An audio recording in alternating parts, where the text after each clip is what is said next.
wow. Inside Out 2 just continues to break every box office record in the book. And it's still steamrolling forwards. At the time of the script being written, it was the number 6 highest grossing movie of all time and in the top 20 all-time highest grossing overall. But now that I'm recording it, it's even broken Pixar's barrier by making more money than Incredibles 2, making it the highest grossing animated movie ever by Pixar, and very much far beyond $1 billion at this point. Whether you like it or not, with Moana 2 later this year as well, Disney is back in a big way. Sort of. I mean, Wicked just completely abandoned ship on their initial joint release with Moana right after Inside Out 2 made all of that money, and who can blame them? The grand return to the inside of Riley's cranium had the second biggest opening weekend of all time, with $150 million, only for its second week to pull in a further $100 million. It very much stepped onto the toes of Illumination's Despicable Me 4, which was probably a week later to avoid having their toes stepped on, and it happened anyway. That kind of performance alone is unheard of. Then into the third weekend, despite new release A Quiet Place Day 1 still considered a huge success, Inside Out 2 still took the number 1 spot there. And to boot, worldwide it has already grossed $1 billion in record time and continues to pull in that sweet dollar. Forget the $850 million the original did, this movie could end up doubling that. After so much neglect for Pixar as a studio, it definitely seems Disney's guaranteed 100-day theatrical release window for this movie is already paying off just in the first 20 days of that. Or 27 by the time I actually record this. Before this came out, the movie was expected to do well, maybe almost making $1 billion overall, but not to cross that threshold as quickly as it has. It's a historic achievement for animation, and one that the industry needed big time in 2024. Because my god, there was some money lost in April and May. Other than Mr. Shyamalan in the sand and the money punching the lizard, 2024 has been a struggle for Hollywood apparently. Across the board, the live action boys were clearly struggling, so thank god animated movies stepped in, eh? Try slagging them off next, Oscars. The other party in this who needed a big hit was Disney as a whole. Last year, the absolute circus of their 2020 chaos came to a head where they basically only had one big hit in Guardians of the Galaxy Volume 3. Besides Elemental's slow crawl to success, everything else they did was a disaster. From a $300 million budget Indiana Jones movie that absolutely fell on its face, to a new princess movie that was supposed to celebrate 100 years of Disney, and ended up being a disastrous experiment that people labeled as AI, it was so bad. It has been a rough time at the Mouse House. Obviously, the corporate jousting can be pointed to behind the scenes, but they seem to have steadied the ship now.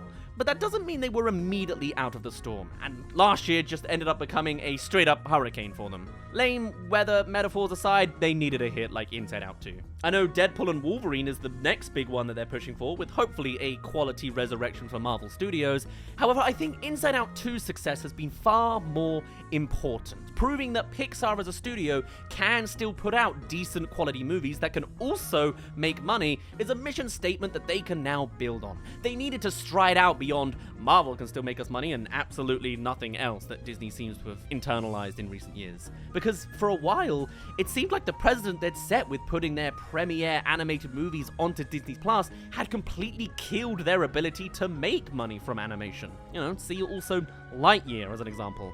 Despite not being a straight-to-streaming movie and being the first post-pandemic trip to the theaters for Pixar, and crickets came back. A spin-off of their biggest franchise, and it had nosedived. Inside Out 2's success is truly a crucial milestone for both Disney at large and, of course, Pixar. So that leaves the question, how far can it go? Well, before addressing the billion-dollar movies it's up against, we have to address the yellow Tic Tacs in the room. Because yes, Illumination, of course, have rolled out the Despicable Me franchise for yet another round. Now, regardless of how well it does, there's no doubt that this is going to take a chunk out of the family market for Inside Out 2.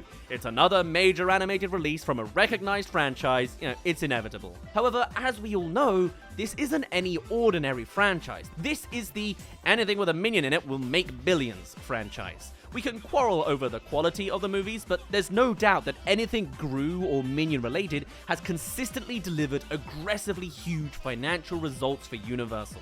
these movies, putting Minions and the main movies together, have made over $4.5 billion.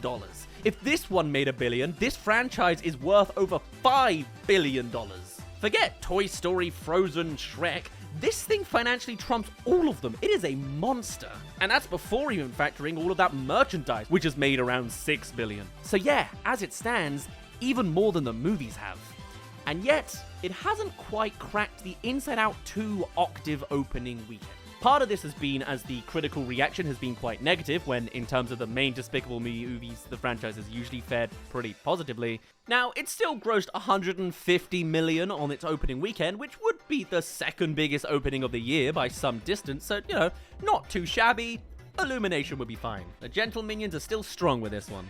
However, Inside Out 2 still managed to take a further $30 million in its fourth week. For context, the majority of releases this year have barely made over that mark in their first weekend. Not to mention, Inside Out 2 is currently shooting past the box office of any of the individual Despicable Me movies. The highest grossing of the Despicable Me movies is Minions from 2015 at $1.1 billion, and Inside Out 2 has just surpassed it in the all-time highest grossing animated movies.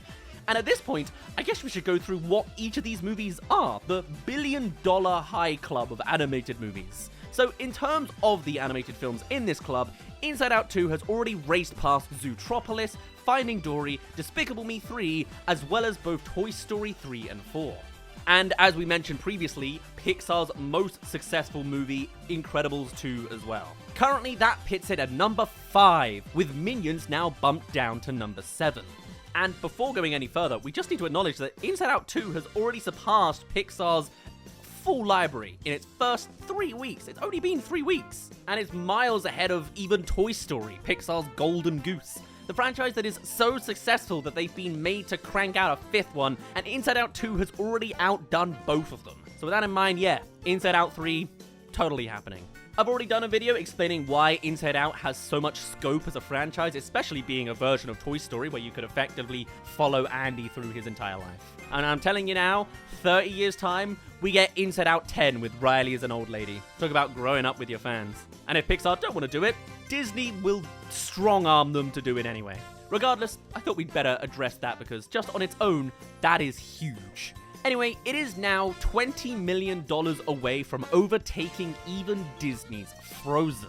We're getting into the big boys now. The original Frozen just made shy of $1.5 billion, which, considering that it was in essence an original movie for Disney, is bonkers. Hello there, thank you for making it halfway through this video. Do subscribe if you haven't already, if you want to keep up with animated movie discussions, and give us a prediction on what final number you think we'll get to, both worldwide gross as well as the ranking. You think it'll be the top 3 highest grossing animated movie of all time? I'd love to hear your thoughts. But otherwise, I'll let you get back to the rest of our rambling about all of the billion-dollar movies. Not to mention, they then did it again with an original concept in Zootropolis in 2016.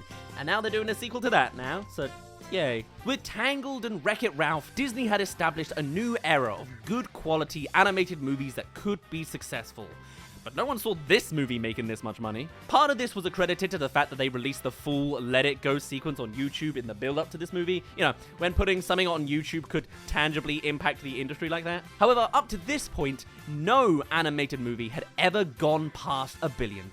It was the first. From our depressingly franchise-obsessed perspective now, it's weird to think that the first one to do it was pretty much an original movie. I say original because obviously the initial inspiration for Frozen was the Snow Queen. However, anyone who's vaguely aware of that original fairy tale, this and the Snow Queen are not the same story whatsoever. I mean, concerningly, I'm pretty sure that the characters that ended up as Anna and Kristoff were siblings in the original story. There's some proper Skywalker vibes going on there. Or Game of Thrones if you want to throw in the Ice King connection too, but mainly the incest. Anyway, the success of Frozen was unprecedented, and only 3 movies have surpassed it since 2013.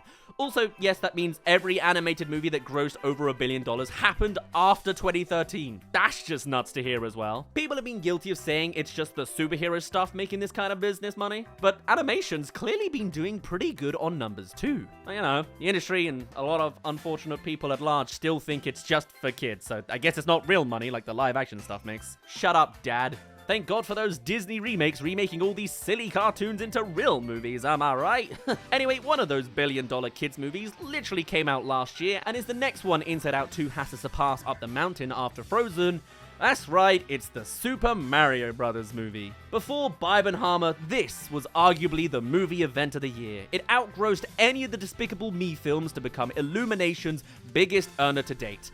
And obviously, Nintendo's by a country mile. Unless the 1993 version was actually a big earner and no one told me. As with many in the Illumination catalog, this one came with mixed reviews but was a resounding crowd pleaser.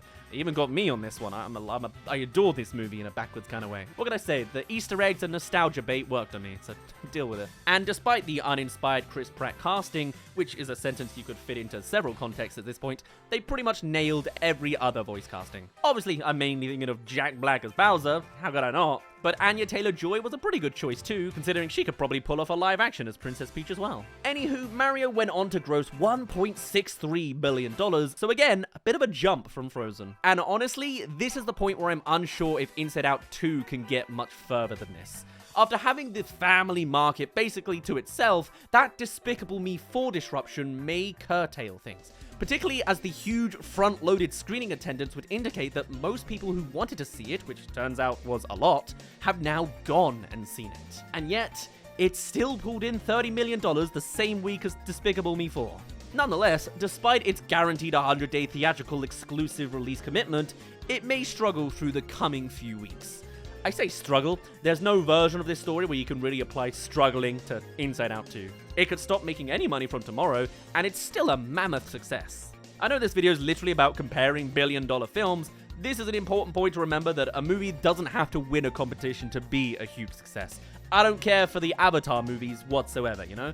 But do you remember when people tried to spin the fact that Avatar, The Way of Water, which is now the third highest grossing movie of all time, was a box office failure because it didn't make as much as the first? The first, which, by the way, happens to be the #1 biggest movie of all time. Look, I don't like the blue people that much either, but hey, that doesn't mean you can ignore the facts. We have enough of that as it is. Come along now. The point is, it's not necessarily a competition. You know, Elemental is an original animated movie that made $500 million, and that's still a massive achievement. At any level, if a project has made a significant level of profit, then that is enough. If anything, these insanely high-achieving projects end up causing studios to become super greedy in the first place, seeing this as the new status quo or the deterministic way to progress the studio from then onwards, which is how we end up with a million sequels that we are running into. The fact that Frozen and Zootropolis were these colossal hits despite being original concepts is something I hope that thick skull Disney remembers at some point, as I do with the rest of the industry. Anyway, I guess that was a long way of saying I can see Inside Out 2 ultimately settling either one side of Super Mario or on the other, and that would be far more than respectable. I'm gonna put it just above Super Mario in my predictions, but I could be wrong there. I definitely can't see it catching Frozen 2 and its ridiculous $1.45 billion right now. Which is a shame because I don't really like Frozen 2. I know it's a divisive one. I even know people who prefer it to the original, but hey, I'm just not one of them. The wind never sung to me with Aurora's voice as a child, so maybe I'm just bitter. Regardless, this one was no surprise, considering the performance of the first movie. This is, in sense, branding-wise, I guess, the Inside Out 2 to Inside Out 1, you know? And really, this was sadly animation's last hurrah before the pandemic changed everything. It was a crescendo of sorts. And I'd be surprised if Inside Out 2 was able to surpass it. As a pure animated movie, Frozen 2 is the highest grossing movie of all time. Except it's not, because we've got to include this stupid Lion King remake as well. Yep, to validate the idea that realism is superior to animation, the animated movie that looks the least like an animated movie is the highest grossing animated movie. Despite being an abomination, Lion King 2018 ended up grossing over $1.6 billion, a number 100 times more expressive than any of the character faces in the movie. Believe me, I don't want to count it as an animated movie either, but here we are. I really hate that the highest grossing animated movie is attached to the Disney remake fad. No wonder Disney keeps cranking them out, because we just seem to keep giving them the ammo to say, ah yes, more please. Though considering Little Mermaid's floundering performance, maybe they're starting to learn to not remake everything. I guess we'll really see how well the sequel of Lion King does. Will that surpass $1 billion? I mean, that sequel will definitely pass $1 billion, but will it pass the original's $1 billion? Well, regardless, they are still working with live-action remakes. What am I talking about? They're remaking Moana with The Rock actually in it, and a Hercules remake, somehow inspired by TikTok. Which I guess is the closest American kids will get to using TikTok soon, if their government actually bans it. I've been talking so much about how much money corporations have, I think I'm gonna need a long shower after this. If Inside Out 2 could dethrone this lion but not really king, I would be delighted. But obviously, probably, it's not going to. And they're now bringing out that Mufasa movie, so money will only bury its success even more. Not that it's a competition, as I totally said earlier. Hooray, Disney, you win after tricking us into thinking you'd lost your powers. Well done, good job, hope you're happy. With Deadpool and Wolverine now set to become the all-time biggest opening weekend for an R-rated movie probably, and Moana 2 coming out later this year, we're faced with a question. Could this be Disney's comeback year? All the pieces are in place for them to absolutely shatter the box office, which could make 2024 their highest grossing year since 2019. Or at the very least, since 2022. Remember, Avatar 2 came out that year and made all that James Cameron dollar on top of Doctor Strange's $900 million, so, a big ask, I guess. For those who don't remember, 2019 wasn't just a big year for Disney, it was the most money that one studio had ever made in one calendar year. So prepare yourself, all of these 2019 Disney releases grossed over $1 billion. Captain Marvel, the live-action Aladdin, Avengers Endgame, that one almost made $3 billion by itself, the photorealistic Lion King, Frozen 2, and of course, everyone's favorite, Star Wars: The Rise of the Skywalker. Across all of their operations, Disney took in a total of $27 billion in 2019. That is mad. And it's a good job because something made the whole industry crash and burn the year after. No idea what that was. They really got out lucky, huh? Not to mention that big old purchase of 20th Century Fox that they made around that time. Man, maybe I don't want their movies to do so well. It's no coincidence that the week after Inside Out 2 absolutely exploded, you then had Universal moving the Wicked movie off of the same weekend as Moana 2. I can picture that Monday coming into work thinking, we were absolutely not competing with that. Whatever the case, I'm not over the moon necessarily about Disney returning to dominance, but I am glad that the byproduct of that will be a boost to the cinema industry that honestly was in a lot of trouble before this. It might be a success for Disney, but hey, it's also a success for Pixar. Let's focus on that more. Even now, Regal Cinema's parent company Cineworld, what do you know, a UK company owning a US chain, is that the right way around? Is now in a lot of financial trouble. Ah yeah, that does make more sense. It is the British way.